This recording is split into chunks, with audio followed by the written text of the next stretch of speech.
I am Ashley with BagoGames.com. I'm here at PAX West with Kieron of Larian Studios. They're showing off Divinity Original Sin 2.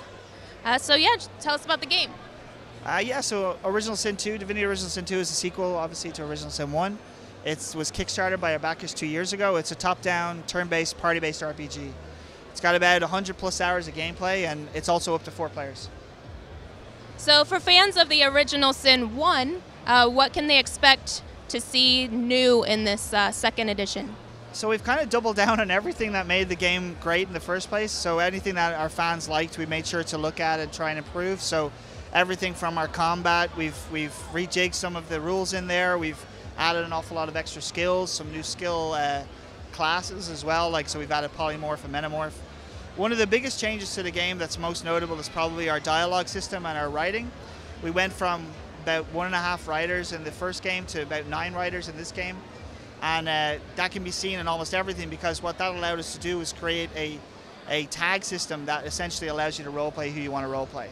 So if I want to be a dwarven noble who happens to be a bit of a jester, I basically pick that in character creation, and with the tags, by saying noble jester, everybody in the world, most people might recognize that I'm a noble or I'm a jester, or that maybe they've got something against dwarves and so they speak down to me or whatever. So everything in the game, not only does it give me cool stuff to say and do, but the world, all the NPCs will feel more alive because they'll treat you differently based on who you are.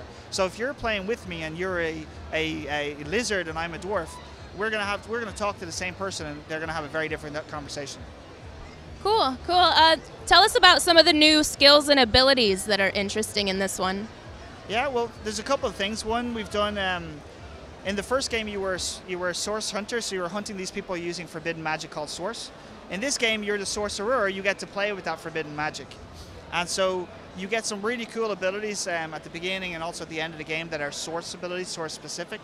And then you've also got the new skill class, the new schools of magic as well. So one of the ones that you were just playing earlier was metamorph, which is our polymorph tree, which you can do cool things like change your arm into a tentacle or grow wings.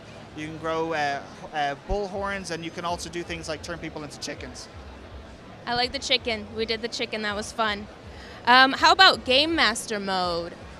Game Master mode, yeah. So it's kind of it's a bit of a tease here at PAX, because all these builds, if they went into the menu, they could play it if they really wanted to. Yeah. Obviously, we're not showing it here, but I mean, Game Master mode can be played with up to 5 people. So 1 Game Master, 4 people. And what we've done with Game Master mode was essentially create a tool that allows the Game Master to basically do what they would do at the table, right? So there's no rules restricting the Game Master what they can do. They can create maps in our editor, or they can use, we have 120 pre-built small maps for the Game Master to use and piece together. You can create any campaign you want and adapt on the fly to what your players are requesting. So I mean, one of the easiest things is when Matt Mercer was streaming with the guys a few months back. Dodger requested wings, and you can do that in our game. You can just give them permanently wings thanks to using the polymorph ability and giving them a permanent status effect like that. So there's a huge amount of freedom in the Game Master mode, and as much as possible, we wanted to empower the Game Master to do what they wanted to do. That sounds really cool. All right, well, we'll just wrap it up, give you some time to take a break. Thank you very much for joining us.